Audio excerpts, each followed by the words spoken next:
Okay, next up we've got Sandra Bolognia. She's a wellness advocate, a teacher, a healer, an artist, and a spiritual coach. She finds joy guiding others in the process of self-healing. Sandra is considered by many as a Renaissance woman. She shares a holistic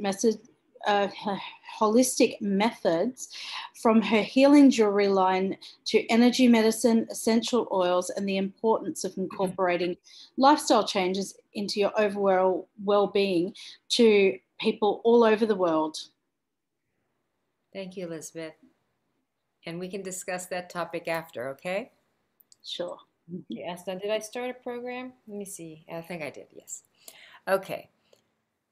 Welcome, everybody, and thank you for coming. Tonight, we're going to have a chat on the relationship between energy and matter. So, and I'm going to teach you a technique on how to test yourself if things are good for you or not. So, in the relationship between energy and matter, we may know mentally or believe that energy is everything. We feel that, but we haven't been taught that. Let me just introduce a thought. I'm going to share my screen. Let's see here.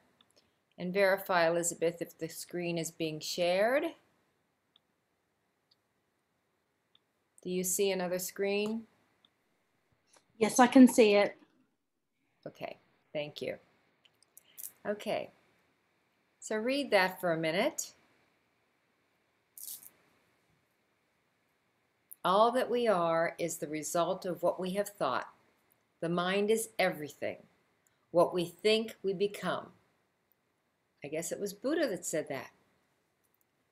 So what we think about and is really what we create in the world. So I'm going to share with you a video about matter and energy and their relationship. So this should be quite entertaining, and this is going to be from Dr. Quantum. And I'm going to get this started here. See if I can put this full screen. Can you see that, Elizabeth? No, we're not seeing the full screen. Okay, are you seeing a different picture? It looks like a different picture. And I can only see a small okay, chunk I'll of share it again. I'll share it again. Okay, this one should work. How about now? Yep, we can see YouTube video. Is that the one that you wanted? Yeah. Video, yeah. It's a man flying in the air. You see it says Dr. Quantum? Yes. Okay, thank you. So, what they taught us in school isn't really the way it is. Can you hear it? Yes. Okay. And that our senses are playing tricks on us. I'm going to start it over what again. They taught us, what they taught us in school isn't really the way it is. And that our senses are playing tricks on us. You just gotta wonder, what is this reality that we find ourselves in? Quantum physics says it's all just waves of information. Do I believe that? I hope so. Yikes! And here we are, the granddaddy of all quantum weirdness, the infamous double-slit experiment. To understand this experiment, we first need to see how particles, or little balls of matter, act. If we randomly shoot a small object, say a marble, at the screen, we see a pattern on the back wall where they went through the slit and hit. Now, if we add a second slit, we would expect to see a second band duplicated to the right. Now, let's look at waves. The waves hit the slit and radiate out, striking the back wall with the most intensity directly in line with the slit. The line of brightness on the back screen shows that intensity. This is similar to the line the marbles make. But when we add the second slit, something different happens. If the top of one wave meets the bottom of another wave, they cancel each other out. So now there is an interference pattern on the back wall. Places where the two tops meet are the highest intensity, the bright lines, and where they cancel, there is nothing. So, when we throw things, that is, matter, through two slits, we get this, two bands of hits. And with waves, we get an interference pattern of many bands. Good so far.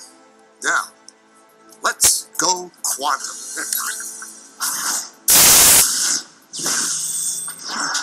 An electron is a tiny, tiny bit of matter, like a tiny marble. Let's fire a stream through one slit. It behaves just like the marble, a single band.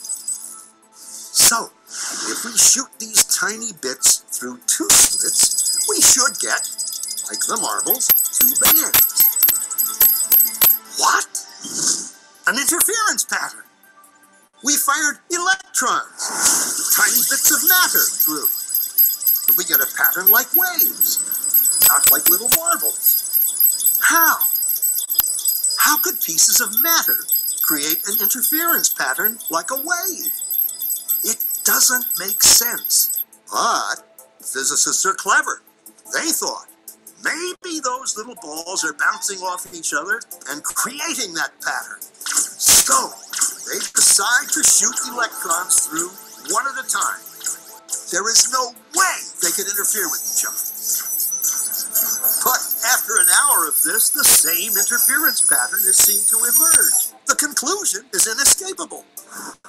The single electron leaves as a particle, becomes a wave of potentials, goes through both slits, and interferes with itself to hit the wall like a particle. But mathematically, it's even stranger. It goes through both slits, and it goes through neither. And it goes through just one, and it goes through just the other. All of these possibilities are in superposition with each other. Physicists were completely baffled by this. So they decided to peek and see which slit it actually goes through.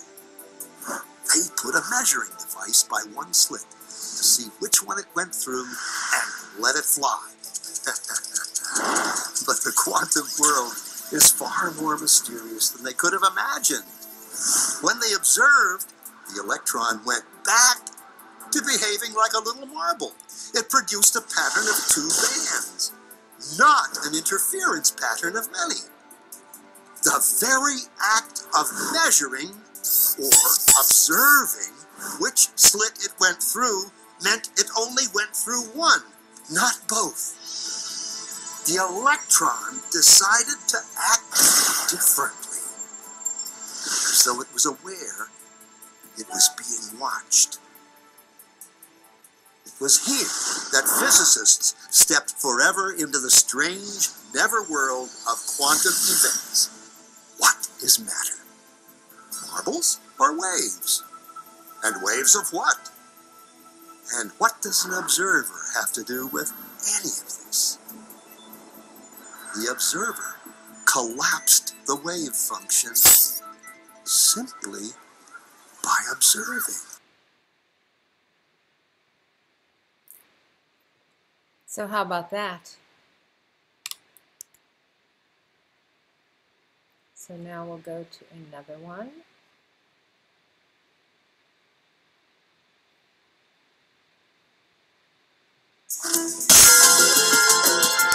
Oh. Hi, I'm Christopher Kimball from Milk Street. The problem is we all drink mediocre coffee. Sorry. Yeah. Something's playing. Sugar to your coffee. Why not also add? Okay, I might need your... In the 1930s, Albert Einstein was upset with quantum mechanics. He proposed a thought experiment where... Can you see the new screen, which has a man talking on it? We can see it, but it's But what? It's so enlarged that you can only see half of the screen. Okay, all right, let me go back and stop the share and start the share again and see what it says you see. Is this what you saw before? No, but when it's at that size, we can see all of it. Okay, I'm going to make it bigger in a minute. Okay, this is the screen we want. Okay.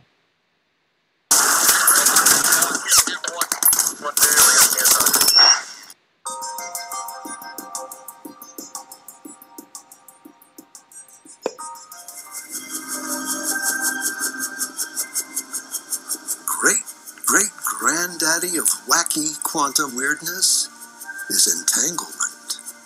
If time reversal symmetry destroys the notion of time, then entanglement crushes our experience of space.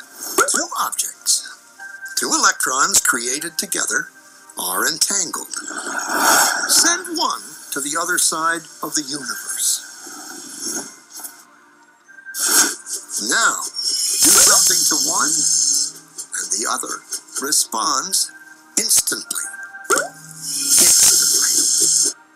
So, either information is traveling infinitely fast, or, in reality, they are still connected.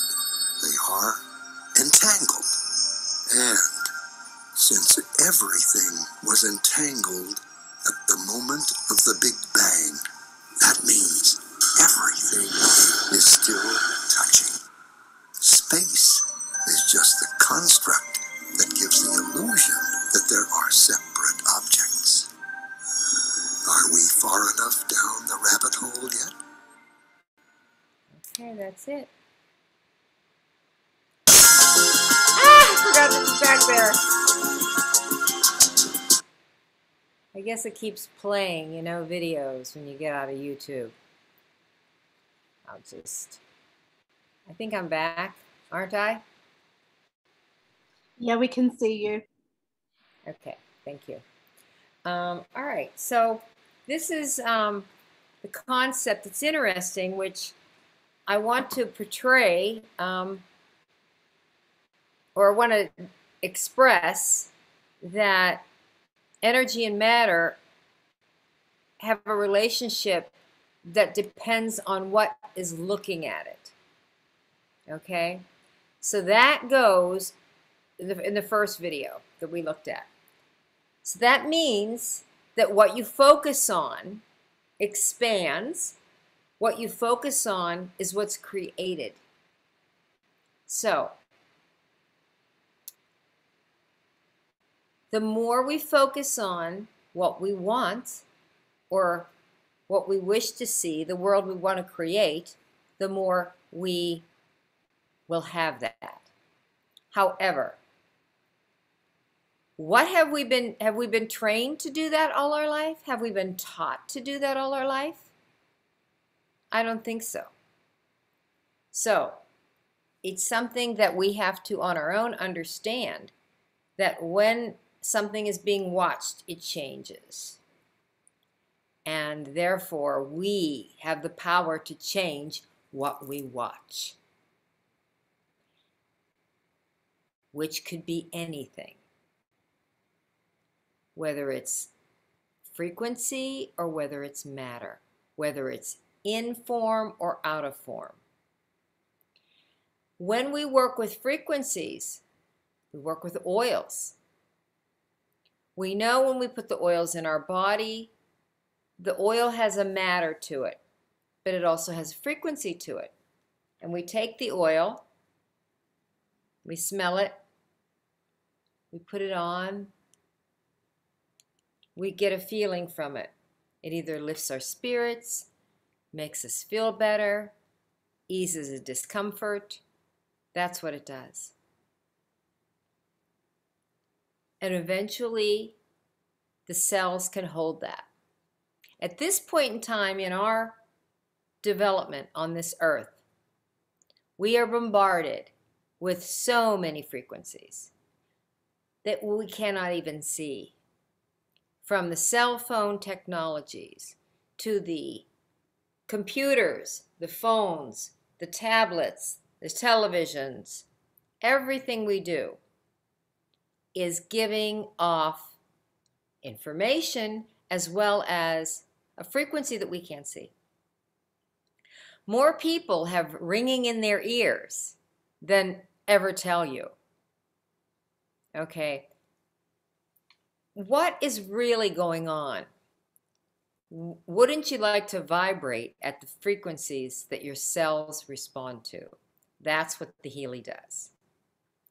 It helps you and assists you in training your cells and your field of energy and your mind and emotions to be a higher frequency.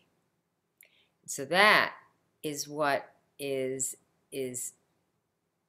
the entrainment that can assist you without you even thinking about it. So now, the entanglement thing is very interesting because everything is supposedly once came from one source. And when we all separated, we were all connected at one point. That means that no matter what you do, there is a relationship between you and everything. So, and beyond that, what's out there? There's more and more source energy. To the point where you could take something that was entangled here and it's still connected in another part of the universe. And a good movie to teach this concept is John Carter. Did you ever see that movie, John Carter, Elizabeth? It's a good one. No, I never saw it, but I'd love to grab the link off you. Oh, of the link of the movie? Yeah. I don't think I have the link. I might have it recorded on my television, but I don't think I have a link for it. But it's called John, John Carter, Carter. And you could probably, if you have it, could probably Google it and see what streaming ability it has. It might be on Amazon, or I don't know what, services you have or how you can get that. It might even be on YouTube, But it's very interesting concepts taught in that movie. So, so when we all focus on something, and that's what is created. The more we focus on it, and we did today an energetic, we did a meditation. We had some visitors, made some friends today in the Zoom room, of the Healy Zoom room, and tomorrow we're going to do the same thing. But when we do that, when we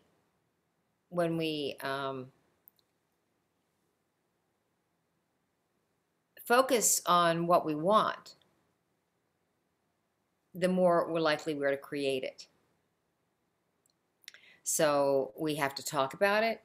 And so in this meditation, what we do is we go through the energy centers and bring the energy from the earth, from our ground, up and then back down where we're creating. So we're going out to the divine and then back in so we can create something a little bit newer, a little bit fresher, and a little bit higher frequency. So that's the objective. So we'll be doing that tomorrow. But right now I'd like to share, so let's say you're going shopping at AromaSharing, you're going grocery shopping, you see something you might like, you're not sure if this supplement is good for you or not, how many you should take. So there's a couple tests you can do. And one is called the tip test. And I don't know what the other one's called, like the donut or something. But it's basically talking to your consciousness and asking your consciousness, and you get an answer. So you kind of have to balance yourself, and you have to be in a good space. So I'm going to get, I should get with this, but you have to, so let me tell you the rules. So I'll show you the supplement first, show you this one first, and I'll show you the tip test in a minute. So what I do is you put your thumb and your forefinger together and you hold it tightly, strong. And then you take another finger and you put it inside and you ask a question in the positive sense. My name is Sandra, and you try to get your finger to go through it. Now you see my finger is not going through no matter how hard I try. Okay, now if I say my name is Elizabeth, it went right through. Have you ever tried that, Elizabeth? No, I haven't. So try it now. You can come on screen if you want to, but you don't have to. So, yes, yeah, that's it. Put it in. Yep. Say, my name is Elizabeth, and hold very tight and try to put your finger through. My name is Elizabeth. No, try to push your finger through these two fingers. Okay. Not through the hole. It's going to go through the hole. It's going to go through the... Okay. Try again. Yeah. My name is Elizabeth. No. Okay. So now do the same thing. Say, my name is Sandra, and see if you can get your finger to go through. My name is Sandra. Yep. It's pretty interesting, isn't it? It is. It's almost a little bit like kinesiology. It is kinesiology. Oh, wow. Okay, there we go. It's just on yourself. Right. Okay. Okay. So yes, I used to use kinesiology. I was taught, back in the early 80s, how to diagnose learning disabilities and so forth, and reading, specifically reading, with children. And it was actually not at that time, it was all educators, but it was all done, but it was not done on the outside. In other words, it wasn't something you'd read about in the school district newspaper or a thing you could sign up for. It was just a certain group of people that had this training. Okay. And so that was, and we learned kinesiology. So I used to use kinesiology as a lie detector test in my classrooms until I did it for 18 years before I got in trouble. So what happened was I was teaching computer science, and mostly boys in the programming classes, right? And so this one kid, I guess, I don't know, he did something. He was a troublemaker. And I don't know what he did. I don't remember. Said a curse word or something. And anyway, so I did my lie detector test on him, and he told his mom, and his mom came in and told the assistant principal. It was a big high school, And then I had to go in and talk to the parents, and so I couldn't do it anymore. Anyway, but then the rest of the kids are all saying, "Do me, do me." They all wanted to put their hand out so I could, do that. But so it's very similar, but that's what you do when you're testing someone else. Now the other test, but the key to this kind of a test is you ask it in a positive. You don't say, you don't ask a yes or no question. You say it in a positive statement, or you could say, is this weak for me? Is this going to make me weak? You just have to say, no, you don't say, is it? You say, this is going to make me stronger. This is going to make me weaker. Whatever it is. It has to be in an affirmative way to get it accurate. Okay, so that's important. And then there's also, you can hold your fingers together and see if they stay together or they pull apart. Same thing. Okay, so then there's the tip test. And the tip test is typically a good one to do. You could do let's say you have some pills, some vitamins to take, and you don't know, and the thing says to take 2. Well, you might only need 1. You might need 5. Okay? So let me go get some supplement and see. Okay, let me see. I'll get some.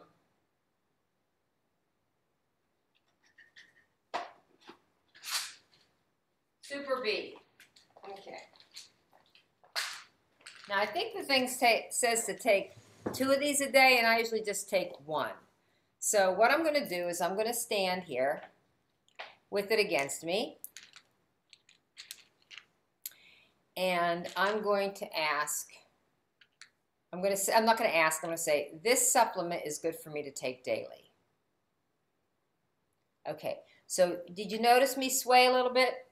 Yeah, I did. This supplement is good for me daily. So you stand there until your body moves. So it moved forward, so it's good, it's a yes. Okay, I should take 1 of these a day. I should take 2 of these a day. No, I guess, okay. So I'm taking 1 a day, and the dosage is to take 2.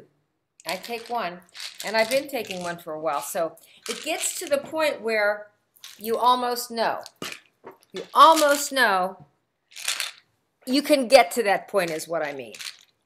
That you pick it up and you know what to do with it. Okay. You don't have to ask the question anymore. Okay?